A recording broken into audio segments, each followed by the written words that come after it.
Absolutely. Hi, Luke Wilson, if you're watching, fuck you. No, I'm kidding. Yeah, no, we're on now. That's at the beginning.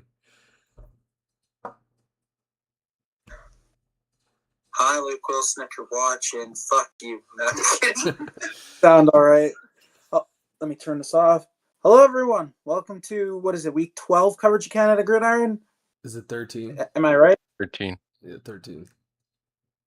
Season's going by so fast. I'm your host, Dylan, and I'll let these gentlemen introduce themselves. I'm Kyle, big Argos fan. Love talking ball. I'm Colby. Nothing else. Okay. That's it. He's just Colby. He's not an anything fan.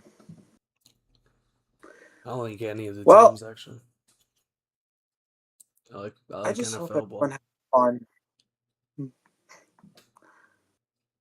fun. We will be covering the Week 12 games. I guess that we're doing, and we will be covering the news, and we will be previewing these games. So let's start with. Let's just get this out of the way. Come on, bro. I couldn't even get like 2 minutes in. Oh, trying to read my thing, and then I just see a cat on the screen. Oh man. But we Awesome did beat the timing. Ticats. Yeah. That was awesome. Let's just get this out of the way. The Ottawa game. Montreal hosted Ottawa, and in the least shocking result possible, we have Montreal winning by almost 30 points. So now the conversation starts to go, will Ottawa actually go 0-18? Well, you got to give it a chance. You know, they only got to play like 8 more football games. And I swear Dinwiddie said something the other day where he was saying like, you know, we really just got to like piece some wins together. Like we're not out of it. And I'm thinking like, man, you haven't pieced together one win. Now I'm like, you know, it's kind of funny when you look at it and you're like, their best case scenario, like absolute best case at this point, is they win half of the remaining games and they go 4-14. Like there's just absolutely no hope. They're still starting Jake Mayer this week, which I don't know how, but either way, yeah, no, Ottawa's probably they're gonna get close. They'll toe the line, but I think they probably will beat somebody. I'm pretty sure, correct me if I'm wrong, every team besides Ottawa is now 4 wins or above, right? Yeah. So, yeah, I don't know where that's coming from Dinwiddie. You're fucked, buddy. You have to win more than half your games just to have a chance at not getting last place. Yeah, no, they'd have to win half their games to have as many wins as Hamilton does right now. And that would require Hamilton to lose the remainder of the season. Yeah, no, well, and any West team.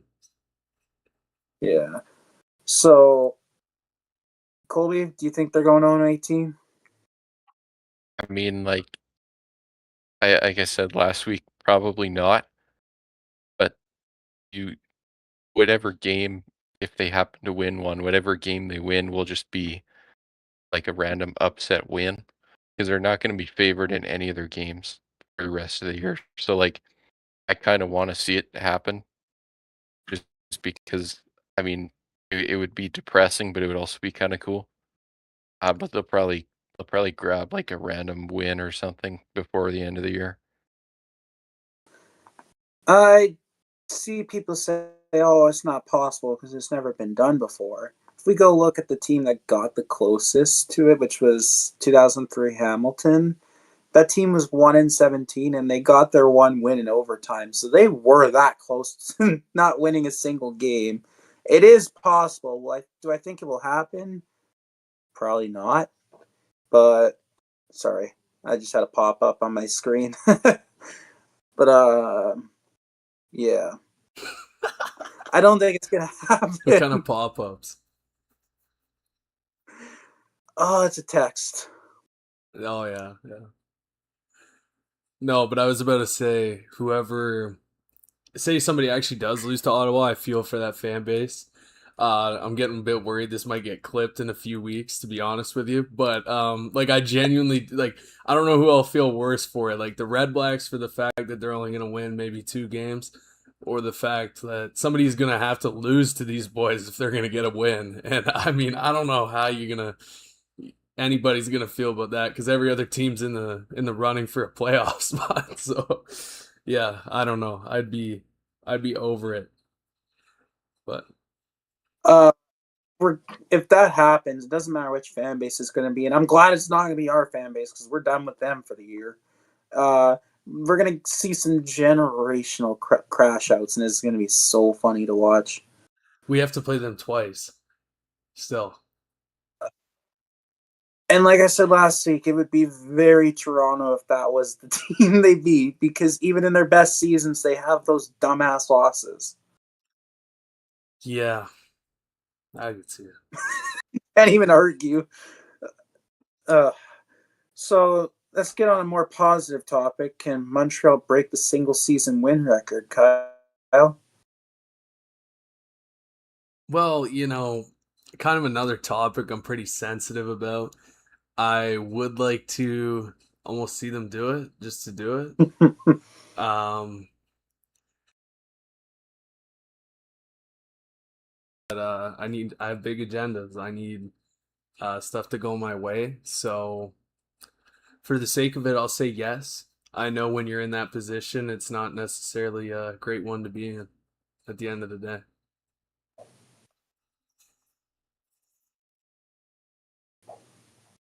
Coley, was he freezing on your end? Oh yeah, I Yeah, didn't hear anything he said. it All I looked heard like is you that were he had loving it. something cooking. Yeah, Yeah, no, all I okay. heard Well, too. you know Was what? like, I'll repeat. I'll repeat. So yeah, in all seriousness, I have big agendas against the Montreal Alouettes, because I'm sensitive about the greatest record of all time. We're T1 in that category, and it doesn't always turn out great. So just give me the revenge game in Montreal again, and I'll take that. So just give it to them. I want to see them do it, just so we can show up and ruin it for them. Hopefully. Colby, what do you think? I think probably not because it's kind of like Toronto in 23. They're gonna have the East ones like so early. But I think that their second team is not really that good. Uh, and down the stretch, they have to play the Riders twice, and then they have to play Toronto end of the season. So there's if they're playing second team, there's going to be a few losses in there, I think. But if they're winning like anything less than 14 games, I would be pretty surprised. Yeah. Let's get a few things clear. They're not just playing the Riders twice, they're playing the Riders twice in 5 fucking days. And that'll be a Riders team that is still pushing for first in the West at that point. Might not win both games, but I don't see a way they lose both games there.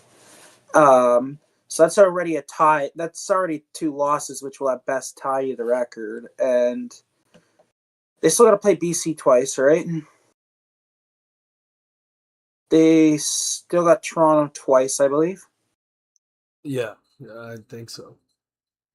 So BC, Toronto, and Saskatchewan twice. You would only be able to afford at most 1 loss if you want to tie the record, and I just don't see that. And when we look at how Toronto was able to get that record, they played Winnipeg once, and that was one of their 2 losses. They played BC once, and they did win that game. And outside of Montreal, the rest of the league was below 500. So I will I say don't. this: we did sit Kelly in that Winnipeg game for whatever reason. Yep. Um, I don't know why. And even when Dukes almost beat him, we also sat him down. So I don't know what the weird feeling was in that game, but either way, that was a while ago. Um, I just think like one of their matchups is against Toronto in the last week of the season. And it's like if you've already lost one of those other games, like are you really gonna play starters to tie the record? Like I don't see that. Like if you were to stumble upon it like in a few weeks and like you still haven't lost in a while, like I say probably go for it. Like it is worth going for. But yeah, like I just don't see it. I don't either. And I guess the point I was trying to get at was that when Toronto did it, they were doing it when there was a lot of favorable things going for them. And I get that you aren't going to get that record without a little bit of luck. But they had to play the two best West teams a combined two times, and they did lose one of those. And outside of one other team in the league, the rest of the league was below 500. That's not the case for this season. So yeah, let's move on to Winnipeg and Edmonton. Winnipeg stormed out, looked like a completely different team, but they collapsed. Edmonton came back and walked them off on a Blanchard field goal, 22-19. So what happened to Winnipeg in this game? Well, Winnipeg, we were talking about how we had to pray for him last week. So at least it wasn't totally that bad. Um, I don't know. I think it's funny how our buddy Luke was like basically crowning them at halftime, like that these guys are legit. I mean, interesting situation over there where they one week they seem like they actually are like super competitive, and then other weeks it feels like they're like not much better than the worst team. But I don't know. Like Bombers are a weird team at this point where I feel like half of them is like still in that like championship like era of like guys who are like still playing well, and it's like just overall like the aura of what they had is kind of lost in my opinion. But I don't know, they're still oddly competitive.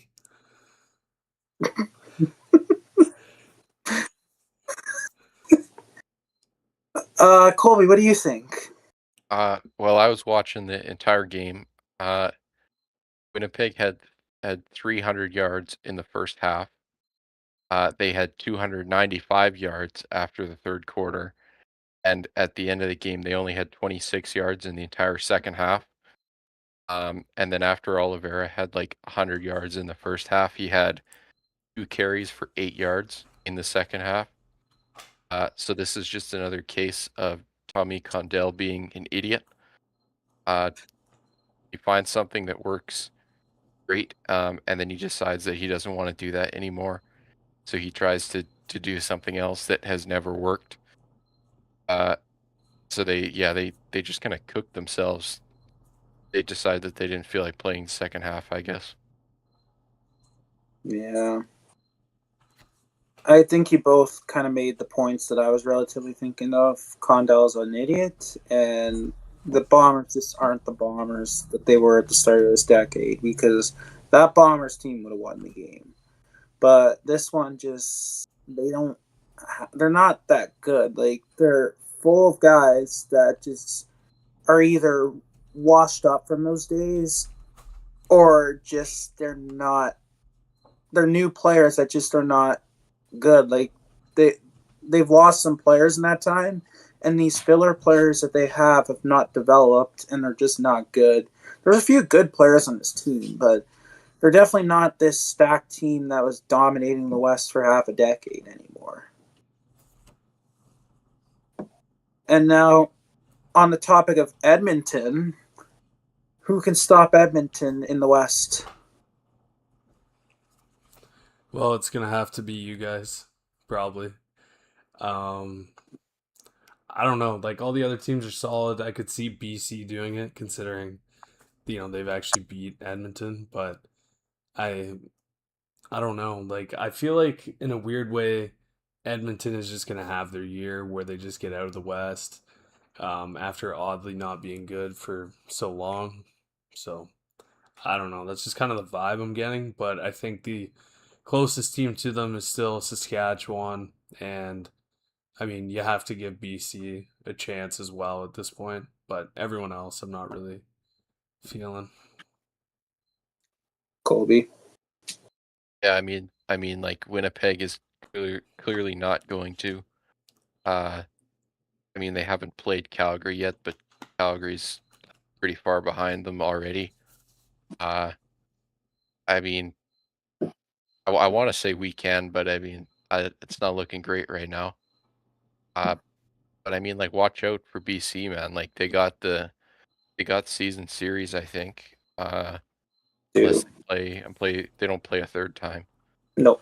It's like they got the tiebreaker already. They won 4 in a row. Their defense is solid, right? They're getting all their guys back on offense. Like it's gonna be us or BC. I think that's kind of like the for sure the top three in the West. Uh, I mean they just kind of they still look like the best team. I think. Yeah, I want to say that BC has a chance because number one, I do think that BC matches up well against Edmonton, and I said that before both their games. I think BC does match up well against Edmonton, but BC, I think, is 3 games behind them right now, and I know we're only 1 game ahead of BC, so we'd only be 2 games behind Edmonton, but the part that's favorable for Saskatchewan is that they play Edmonton again this year. So you win that game, you're all you need to do is make up 1 more game for the rest of the season. BC's got to find a way to make up 3 more games on Edmonton, and that would require Edmonton at least losing 3 games and BC winning out. And for every BC loss, Edmonton would have to lose another. So it's kind of hard to see BC taking first in the West. But if they were to get through Saskatchewan in the West Semi, I could definitely see BC taking them out in the West Final, but that's a long way down the road. I think if anyone's going to stop Edmonton in the regular season, it's going to have to be Saskatchewan. And let's move on to a game Kyle's definitely been looking forward to. Uh, Toronto kind of laid the beat down on Hamilton this weekend, 39-20. And how does Hamilton solve the quarterback issue? They don't. They don't. Like I was saying earlier in the season with the Ottawa Red Blacks, they're fucked. They're fucked. And no, like honestly, like they're not horrible on offense. They really did like fall asleep in the second half. Like they didn't do anything. Um, but regardless, I don't want to talk about them. I want to talk about us. And we got a big rain delay. We waited an hour for this game, extra hour. And I can tell you the last time we beat Hamilton at home, it's really just feels so good cuz you know, we beat them last year in Labor Day, but it had been a while since I've been to an Argos game where it's like we just beat Hamilton and we just whooped their ass. And that was just so beautiful. I mean, Kelly, that was the best game he's played all season. Best game he's played in like 2 years, honestly. And Well, because he didn't play last year. well, yeah, this point. But regardless, it was great to see Kelly playing like that. We almost had 100-yard rusher, 99. I don't know the last time we would have had 100 yards, but like for one player. But regardless, like it was just great. Defense looks way better. Sean Lemon is like a legit like defensive player of the year candidate in like 4 games played, and I'm pretty ecstatic at this point. But we'll have to see where this goes. I know Hamilton really isn't anyone to beat, but 325 though, hey. yeah. I mean, he should play maybe. But Colby, what do you think? I mean, like they don't have any solutions really. Like all the quarterbacks are taken. Uh, so I mean you kind of just have to work with what you got. For what it's worth, Ford did pass for like 350 yards or something. Uh, which is more than Trey Ford should be passing for, but that's probably not something that he's going to be repeating anytime soon. I like they're going to probably end up with like 7 or 8 wins regardless of who they're playing, I think. I agree. I don't think there's anything they can necessarily do other than just start the guys they have. And I've told you guys all season, I think Trey Ford is the best guy available, but it's not going to do much. They should It's have put not really going Frost to. in. I was yelling that to him in the tunnel too. Shit talking everyone else, but I was saying, should be playing Frost if you guys had any brains. But regardless, it ain't about them. It's all about us from here. It's all about All the right, so ride we're gonna be taking you on through the next 8 games of the season. it's Toronto. Are they back? Yeah. I can't really say they're back. Like, we haven't really beat anybody that good, I'm honest with you, but like the vibes from like being an Argos fan, like Winnipeg's freaking out because like they usually go like, fucking 12 and whatever, win like 12, 13 games and win the Grey Cup or get to the Grey Cup. But like this is the season like I get myself hopeful for. Like this is that 500 season. You're gonna be like a 2 seed. Like this is the kind of Grey Cup the Argos win when they're not like overly showing how good they are at the beginning. Like I don't know how to explain it, but vibes are higher right now like than if we were Montreal in the same situation we were in a few years ago.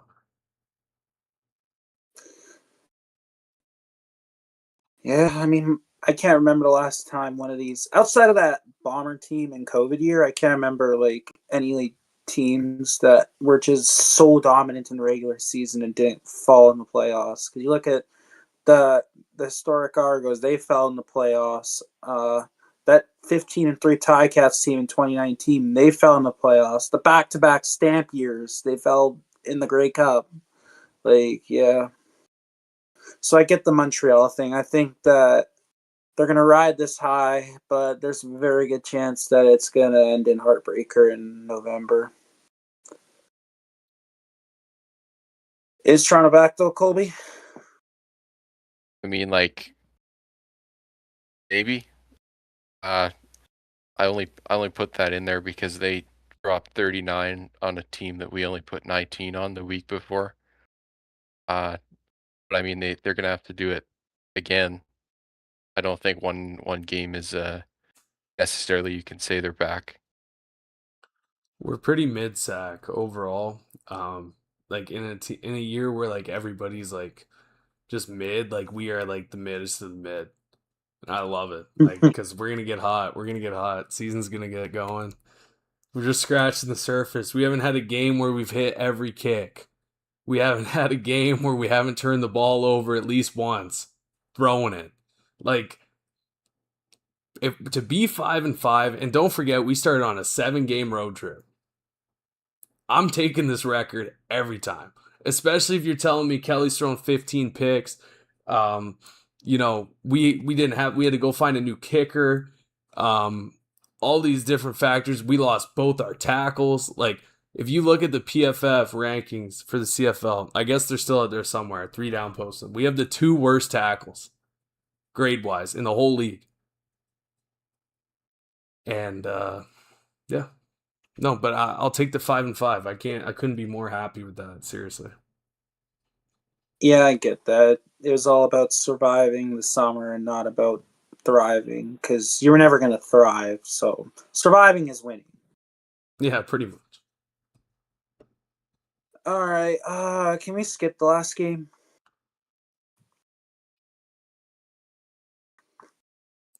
Actually, no, I kind of don't want to. The Saskatchewan Roughriders went into BC Place and they laid out one of the worst games I've ever had to watch as a Rider fan. Not the worst, but one of. And I guess what was written down here is what does Saskatchewan need to do to return to their winning ways? And I will start this one off this time. They need to stop taking so many damn penalties. Oh, sorry. I'm calm now. I can't. If you had seen me Sunday, I was not in a good state Sunday. I was horrified watching that because we just could not stop shooting our own foot. It's the simplest way to put it. Coley Conley breaks off for a big touchdown. We took a freaking penalty. BC must have punt. We returned it for a touchdown. Penalty.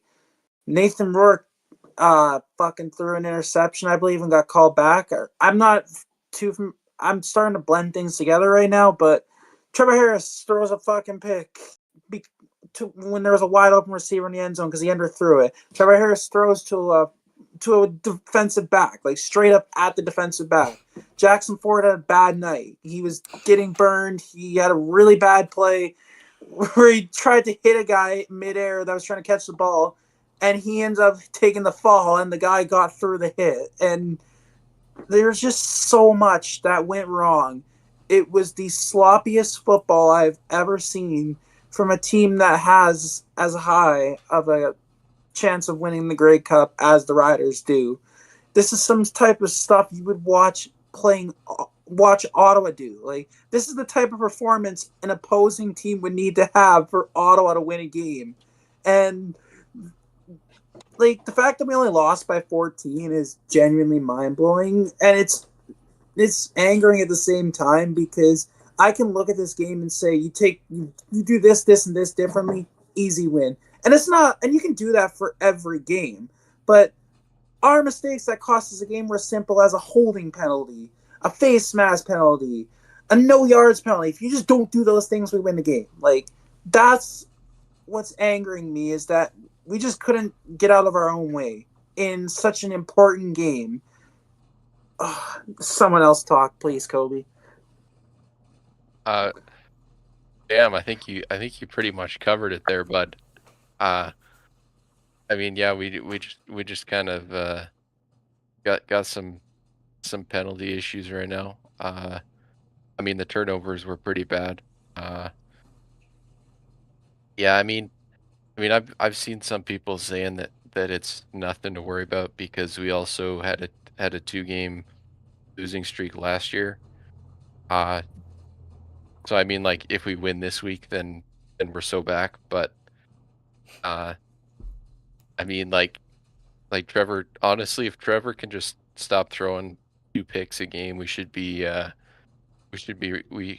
in it. I just don't really feel like talking about this because this was rough.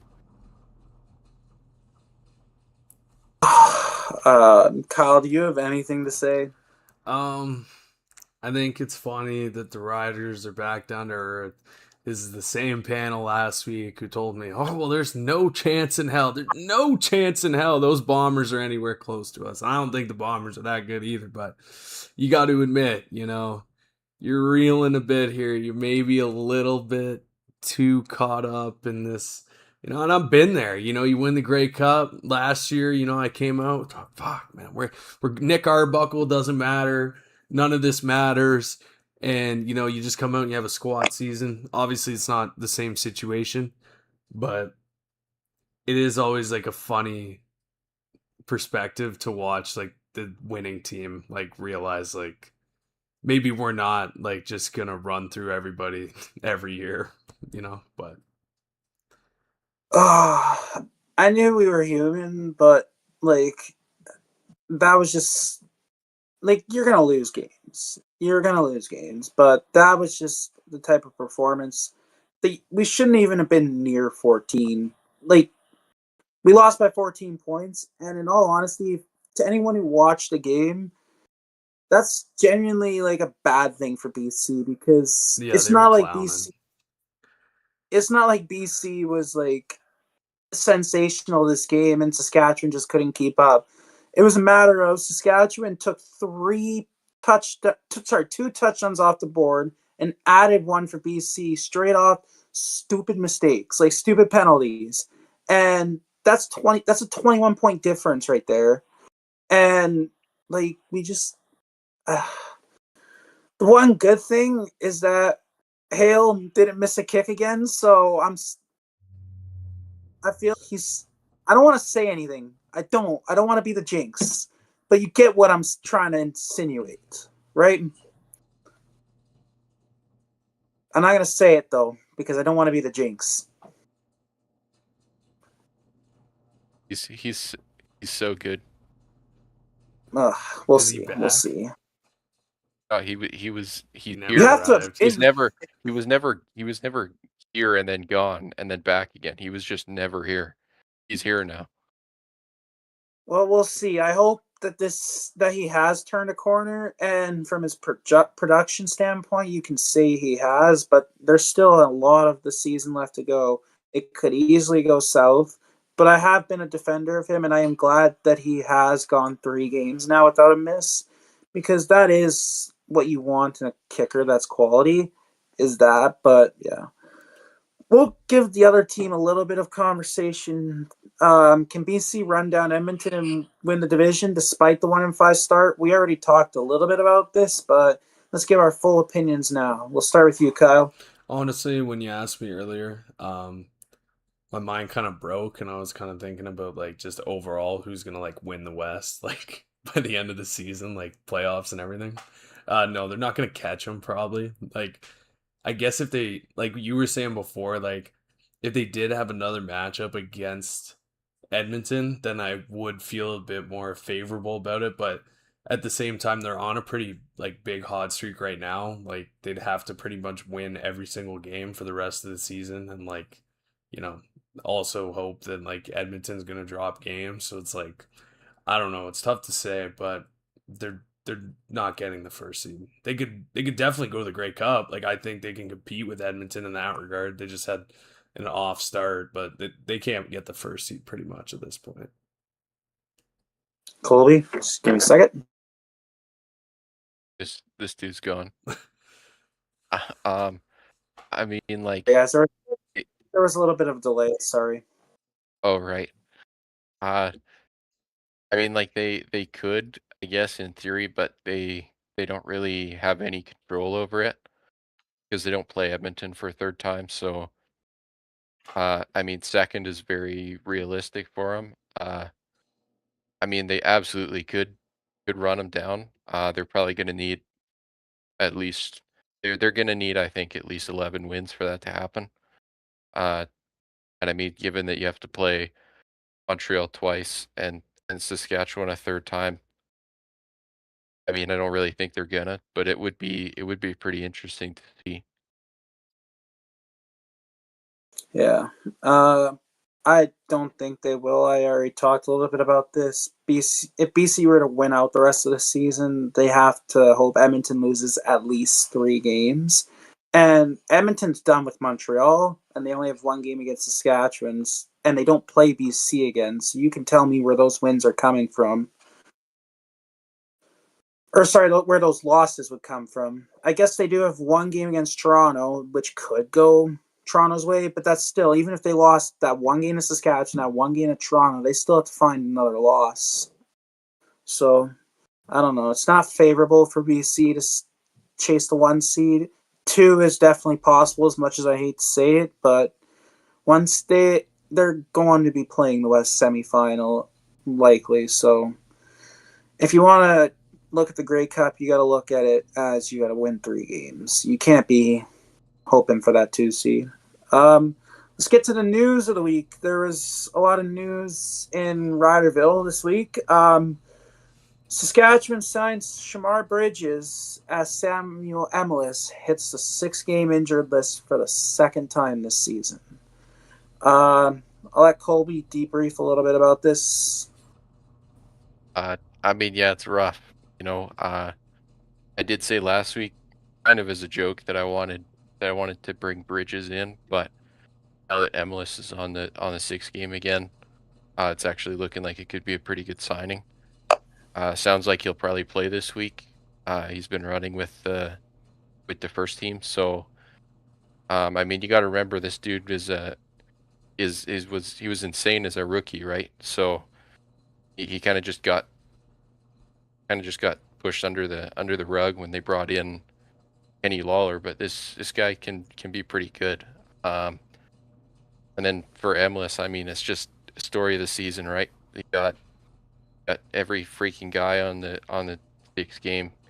You got Olette on there. You got Schaefer Baker, Emless, Milligan, Campbell's on there. Like everyone's on there. I mean, the only thing you could look at is like most of them should be coming back for the playoffs, but I mean, it's like just like really rough. I mean, I hate it.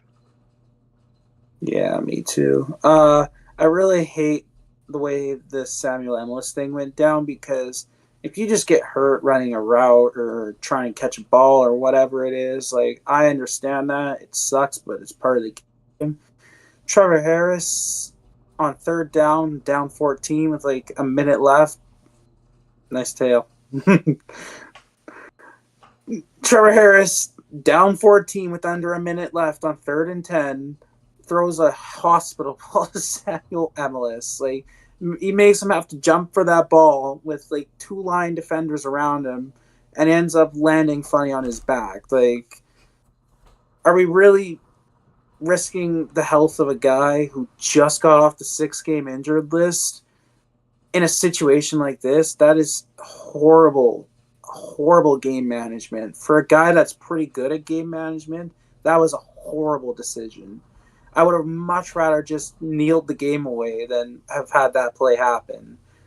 It's because even if we do catch that ball and then score a touchdown on the next play, we didn't have to pray that we get a freaking onside kick and somehow manage to drive another drive for a touchdown just to go to overtime with no time left.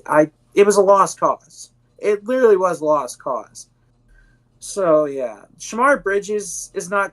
It can't hurt to sign him, but do I expect like what he was in Hamilton that rookie year? Probably not. But as a 4 or 5 option, it won't hurt. And I do see like the Riders have, in the past 2 years since Mace has gotten there. He has kind of brought in those guys that kind of went under the radar on other teams and kind of made them into a bigger role in Saskatchewan. Like he did that with Neil. Neil was not much in Toronto.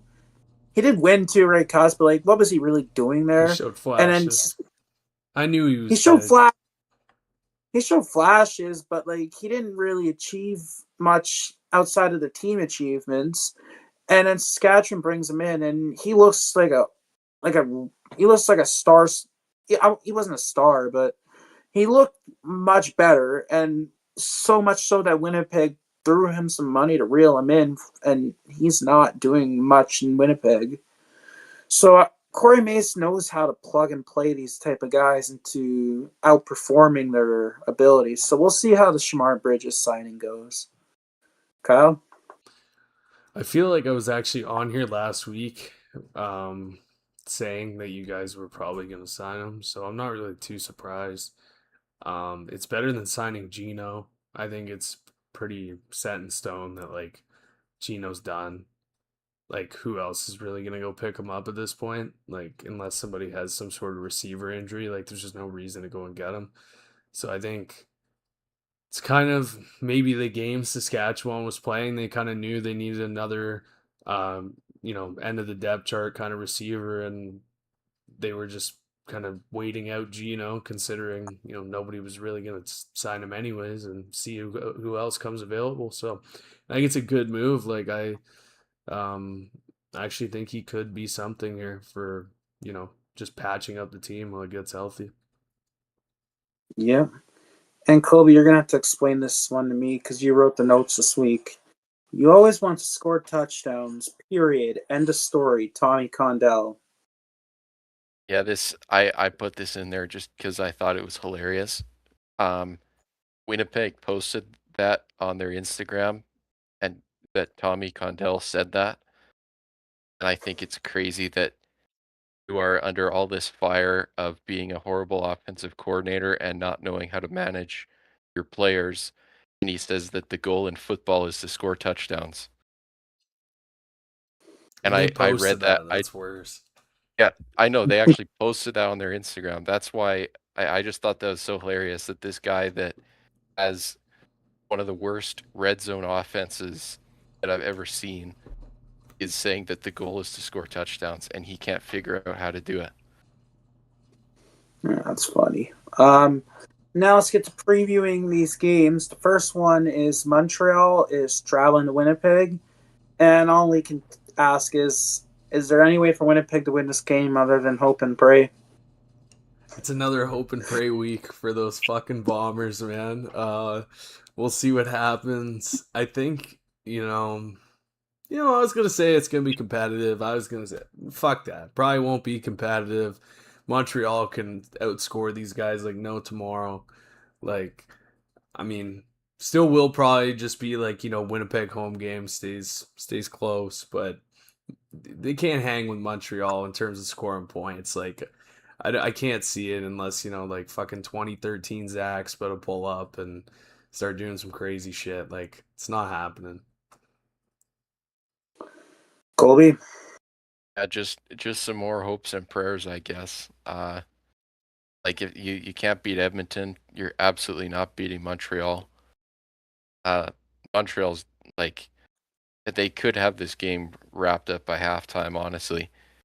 Like they just have so many ways to make big plays. Um, there is no way for Winnipeg to win this game.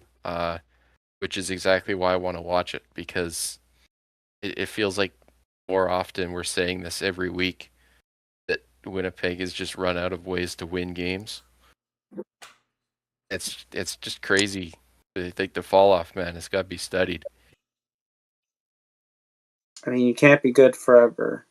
I mean, even Calgary, who dominated the league from my birth to my adulthood, eventually had the wheels burn out. But I don't.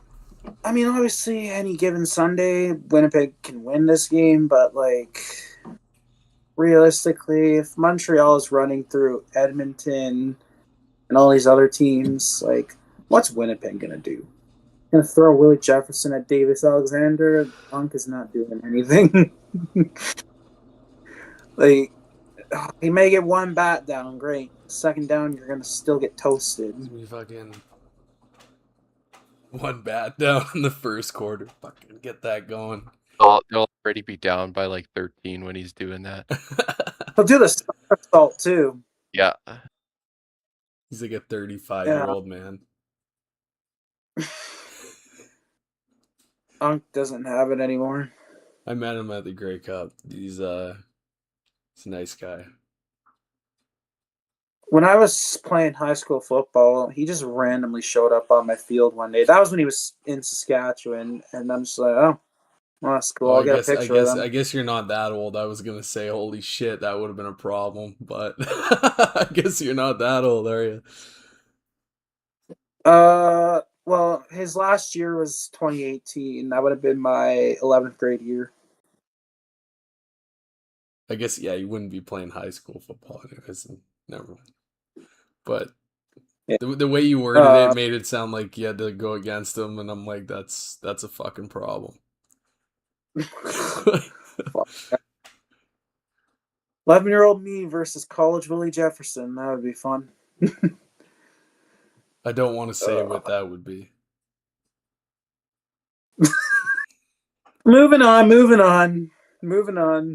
Hamilton is traveling to Calgary, and is this a must win for both teams, Kyle? Well, I mean, I guess you could call it that. In a way, it's not really for Hamilton because if they were to beat Toronto on Labor Day the week after, like it wouldn't really be the biggest deal in the world if they dropped this game. I have no idea. Is like Vernon Adams actually playing or is he not playing? It sounds like he's trending towards playing. I don't know if they've confirmed for sure yet. Oh, okay. All right. Well, either way, Hamilton can afford to lose this game, but Calgary's in a spot now where they basically have to start figuring out who they are. You have BC rising up out of the dead here to make this a problem for you. You still got to have a better record than Hamilton. Hamilton's better than, we probably thought when they lost Mitchell. So Calgary's got to figure out who they are. If they lose this game, it's looking pretty bleak. But if Hamilton loses, they still play Toronto the next week at home. So it's like, if you won that game, you're still in it. So Colby? I think to a degree, yes. Definitely more so for Calgary, just because of how much stronger the West is. And they don't want to you don't want to be staying behind Winnipeg for very long. So they're 4-6 right now, I think. So I mean, if you lose this, you're 4-7, which is not a good place to be sitting going into Labor Day.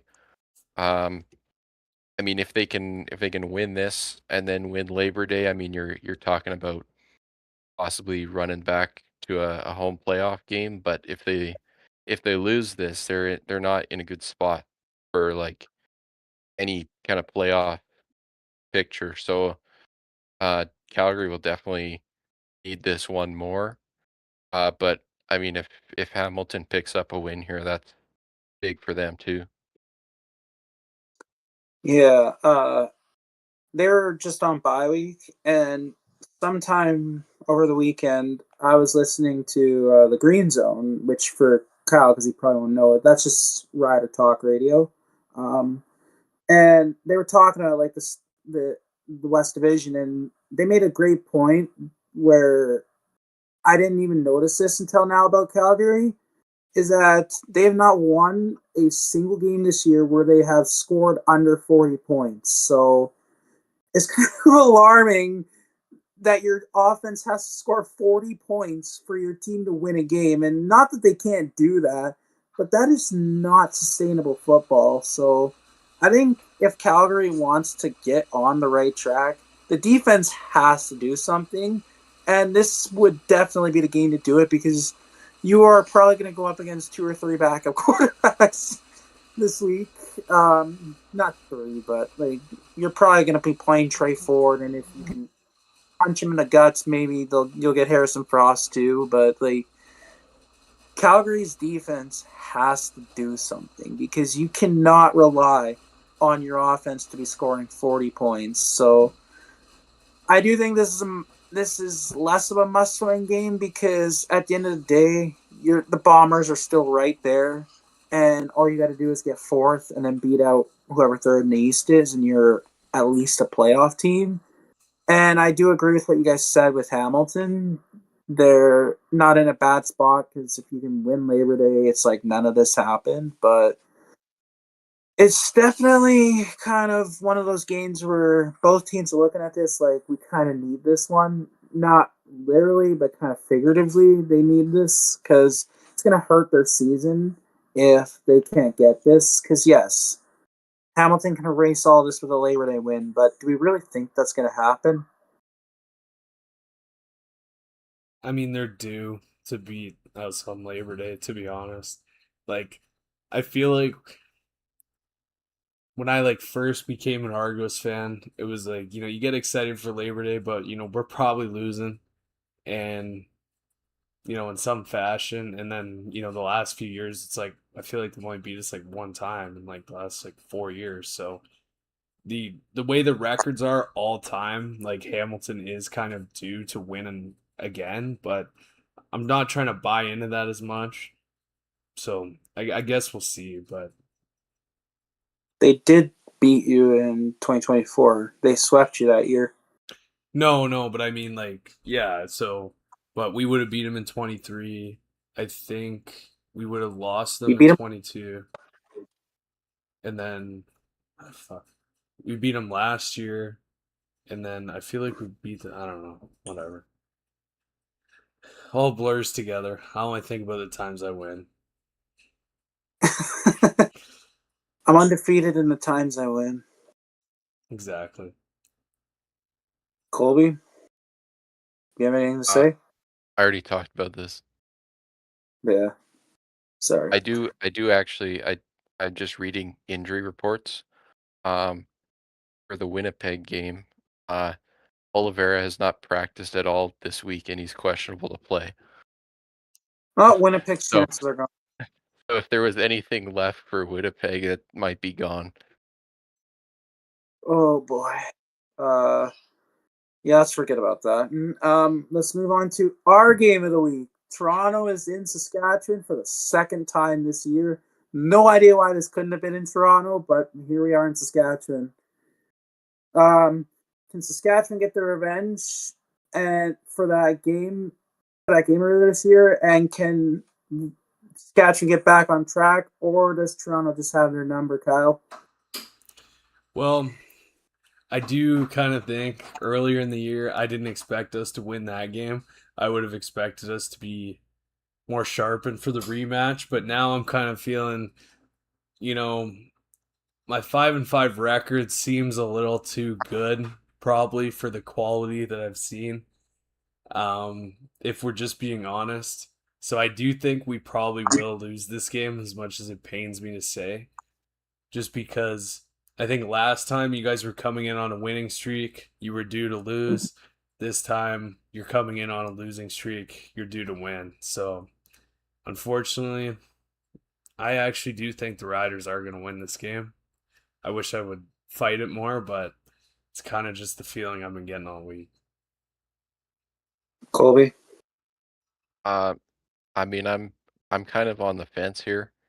Uh, I mean, obviously Toronto has not looked as good most of their last few games, but you also got to remember that they hung 40 on us and are completely capable of doing it again.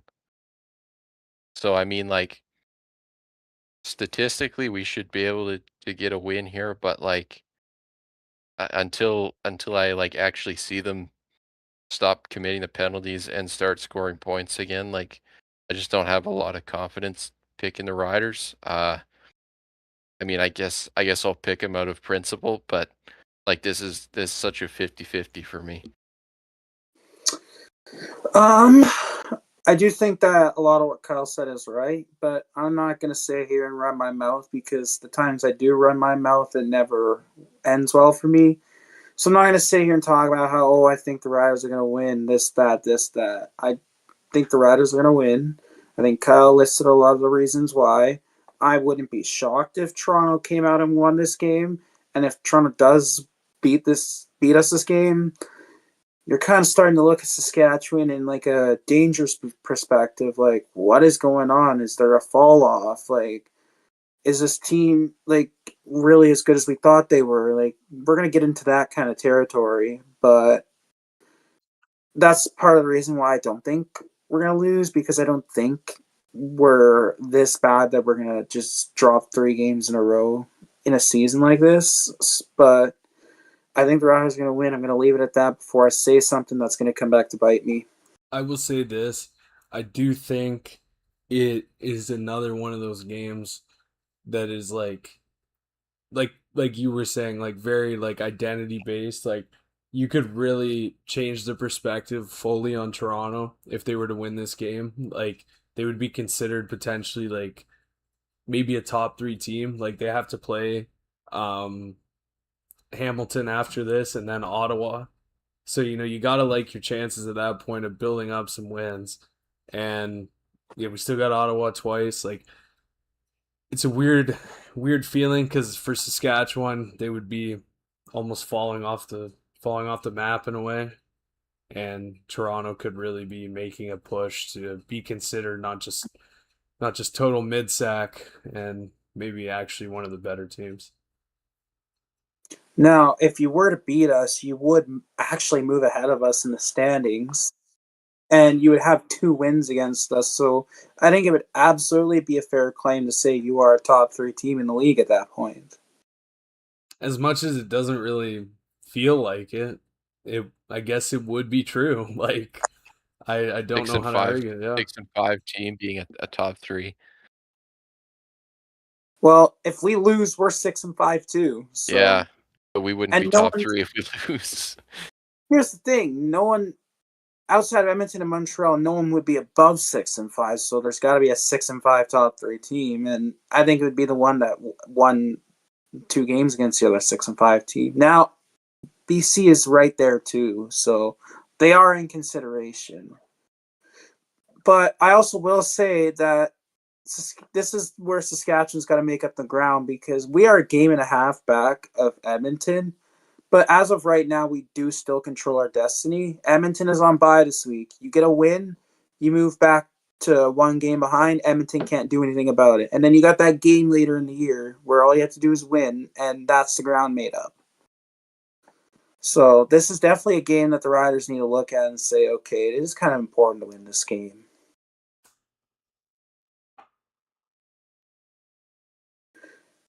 Moving on to the last game of the week, and it's basically a free win for BC. Enough said. No comment. I hope that's the curse, though, is me saying that. I mean, Because I'd love nothing to more than to watch BC lose this Yeah, game. you know to be what? You're fair, right. this is the game they blew last year. Ottawa's last win was against BC in Ottawa. You're right about that. History repeats itself. I'm just going to check the schedule really quick because it is kind of crazy to think about this, but we are not far away from the 1 year anniversary of Ottawa's last win. And we remember the Elk home losing days and how crazy that was. We were watching the countdowns to the anniversaries, but that was just a home losing streak. They still were winning games on the road. This is a flat out calendar year without a win, and I could not imagine being a part of that. So last year they beat BC on September 5th. So we are just shy of like 2 weeks away from So that. they have a bye for Labor Day. So if they lose this, it will officially be over a year. You are right because Who the do they 5th is do they next. who do they play the week after that? Oh, at Toronto. Yeah, okay. BC again, I think, or no, it's Toronto.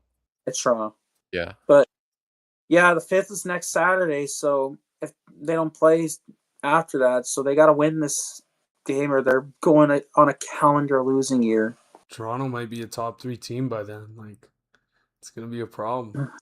Really, a top 3 team wouldn't lose to the Red Blacks. That'll be what sinks him back down. He'll have like the Riders pass them, and then we'll lose to the Red Blacks, and that's where we'll be considered ass again. Okay, Colby actually did write me down something to say here. Let me read this. Feels like a possible trap game for BC. How can they avoid repeating last year's disaster? They just don't. You're playing 0-18 Ottawa. And you Like just you play said, ball. You just play ball, and I mean, yeah. all you really got to do is not blow a 17-point lead again.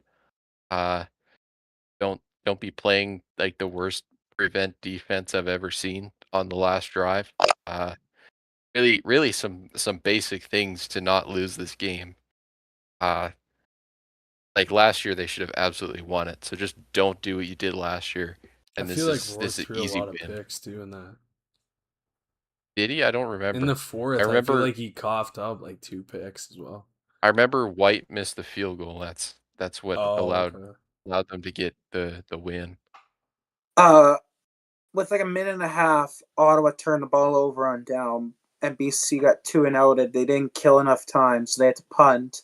And on the first play, Dustin Crum threw 50 yards, and they're basically at the goal line. The next play was the Geno Lewis touchdown. Yeah, That's how it happened. maybe they should bring back Geno Lewis. That might help them win this game. But there's just no trap game. Like all you got to do is show up and you win. I don't know about that. And Jake Mayer is going to remain starter for Ottawa. Dinwiddie already confirmed that. Is it safe to assume we'll be seeing him for the rest of the year, Kyle? I mean, I guess at this point, but I don't really understand what the logic is. If I'm Bethel Thompson, I'm pissed. I just got up from the States. I moved here. I'm thinking I'm going to go play for my coach who, I won a Grey Cup with. They're fucking 0-4. Like, I'll be playing in no time.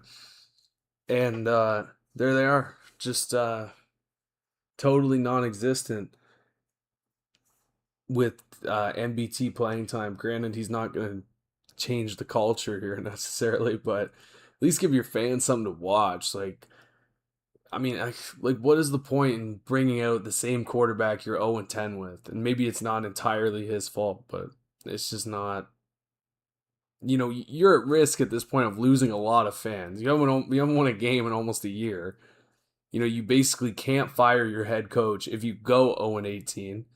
So you're cornered. Like you got to give them something. So Colby. I mean, if he's had all these opportunities to start MBT and he hasn't done it yet, like unless Mayer gets hurt, he's not going to be starting him at all, which is completely ridiculous. I mean, you're going to lose all your games either way. Uh, at least give the people something different to watch. I mean, the only thing I can think of is that he's actually trying to go 0-18, just so he'll be remembered as in like Ottawa Red Blacks history or something. But like they yeah, like I don't even care anymore. Like I've completely given up trying to have an opinion on this. I'm excited for more lemons, boys. Thanks to Jake Mayer. This dude's gonna be eating lemons for a year. actually, can we play a game next week? I want to. All right, fuck, I won't be here. Um, I want to. I want to see how many Ottawa Red Blacks quarterbacks you can name who have started at least one game post Trevor Harris. I can do this right now. I can do this right now. You got Don Davis, Jonathan Jennings, Will Arndt, Caleb Evans, Matt Nichols. Was there any more that year? I'm just going in the years. No, Jeremiah Mazzoli, Dustin Crum, Drew Brown, Jake Mayer. You're missing one, You're missing two. at least. I know one that he's missing.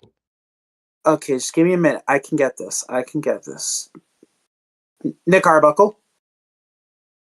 The last one. I know it. I know it. You can't. You won't. You won't know it. I know this. Just give me a minute. I can think of this. Tyree Adams. Yeah, there you go.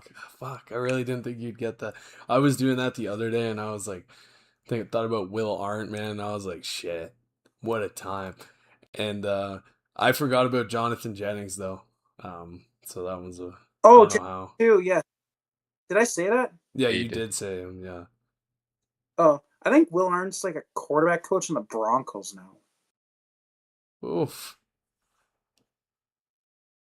Or I don't know. Let me check because that was Davis Webb. He's got to make sure he's not on his team. You know how bad they've been though. That like I'm sitting here and I'm like, there's probably more. Like I feel like there's another guy. Oh, Duck Hodges. Duck Hodges definitely started a game for him too. Yeah.